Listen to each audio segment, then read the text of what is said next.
Sintra is one of the most famous day trips from Lisbon, but getting there and visiting the wrong way could completely change your experience. Most travelers either rent a car when they shouldn't, or show up too late and spend the entire day stuck in crowds. So in this video, I'm going to show you exactly how to get to Sintra from Lisbon, the easiest way, the smartest way, and the mistakes to avoid so you can actually enjoy this place. Hey, my name is Nick. I'm a travel planning strategist and videographer helping navigators make smarter, better informed decisions before they book their trip.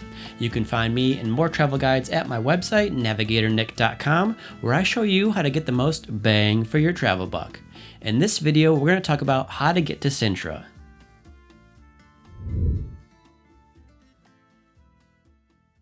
Sintra sits about 40 minutes from Lisbon by train, tucked into a lush mountain range that overlooks the Atlantic Ocean. For centuries, Portuguese royalty built palaces and estates here because the cooler mountain climate made it a perfect escape from the city. Today, Sintra is one of the most popular day trips from Lisbon, and for good reason. You've got colorful palaces, medieval castles, forest gardens, and dramatic viewpoints. But here's the thing to understand, Sintra is not one place, it's a whole mountainside full of adventure. For most travelers, the best way to get to Sintra is by train. It's cheap, easy, and runs frequently throughout the day. Step number 1 in getting to Sintra. Start at the Rocio station. The main train station in Sintra leaves from Rocio station, right in central Lisbon. The Rocio station is easy to reach by metro, Uber, or walking if you're staying in the Baixa or Chiado neighborhood. Step number 2 in buying your train ticket. Train tickets are extremely affordable and inexpensive. Usually around 2 to 3 euros each way, and that's why Portugal is such a value travel destination.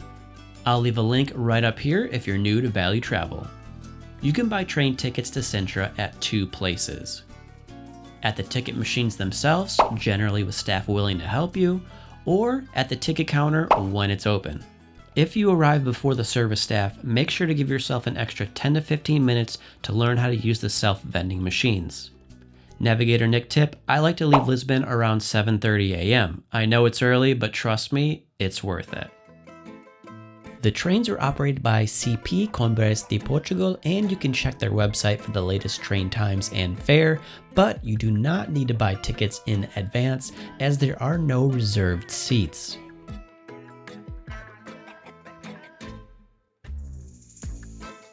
Step number 3, the train ride to Sintra. The train takes about 40 minutes to Sintra and leaves roughly every 20 to 30 minutes. So it's not a big deal if you miss the first one, but try and catch the train before 8 a.m. Once you hop on the train, take it easy and enjoy the ride. Step number 4, arriving in Sintra. Once you arrive at Sintra station, you'll funnel out into the street and hang a right, because even though you've made it to Sintra city center, you still need to get up the mountain to the palaces. Just like Lisbon and Porto, Sintra is not flat either. Therefore, did I mention to bring your best walking shoes? Navigator Nick tip, bring great shoes, it's gonna be a long day in Sintra. Not wearing great shoes when you're going to Sintra or Europe in general is the first mistake I see navigators make. The second mistake is that travelers try to walk or hike up to the palaces. While it's only about 20 to 30 minutes depending on your pace, just don't. Save your energy for the way down. So now that you've made it to the Sintra city center, you're gonna look for bus 434. Bus 434 runs a loop that connects Sintra town, the Moorish Castle, and Pena Palace. This is the easiest option for most travelers, and I'd recommend getting a one-way ticket instead of a round trip.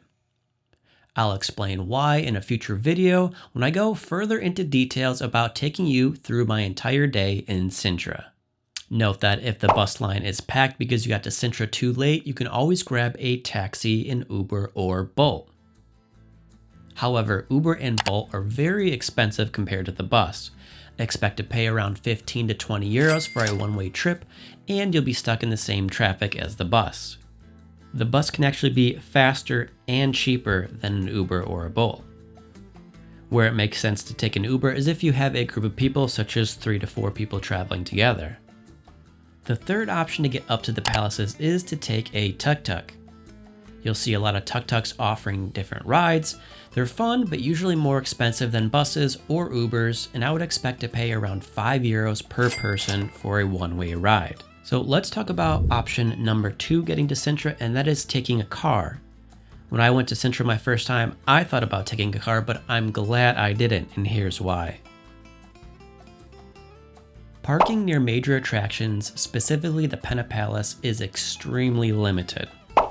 Roads are narrow, traffic is heavy, and during peak season, it can take a long time just to reach the palace area. So driving only makes sense if you're doing a longer road trip, visiting multiple coastal spots that day, or planning to explore the Sintra coastline like Cabo da Roca. For a simple Lisbon days trip, definitely just take the train. It's so much easier. The third option for getting to Sintra is taking a small guided experience. And here's where it gets a little interesting, because joining a small guided tour usually includes transportation, palace tickets, and a guide explaining the history of Portugal and Sintra. Tours are definitely convenient if you don't want to think about logistics, you enjoy meeting local people and learning more about the history of Portugal and Sintra, and I've truly seen some amazing tour guides throughout Portugal. So if you want to sit back and relax while enjoying your day, scan the QR code on the screen or click the link in the description for more information. Okay, here is the number one mistake travelers make when going to Sintra, and that is starting their day too late from Lisbon. Sintra gets extremely busy even by late morning. Navigator Nick tip: if you want the best experience, take the early train from Lisbon, arrive before 9 a.m. and start with the Pena Palace first.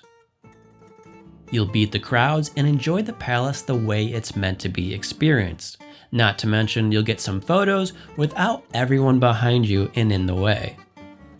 So wrapping this up, too long didn't read edition, take the train from the Rocio station from Lisbon, get there early before 9 a.m., take bus 434, and enjoy your day.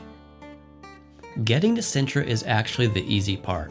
The harder part is deciding what to see once you're there, because Sintra has multiple palaces, castles, and viewpoints, and trying to see everything in one day usually leads to a stressful experience. So in the next video, I'll show you exactly how to plan the perfect Sintra day trip and which places are actually worth your time.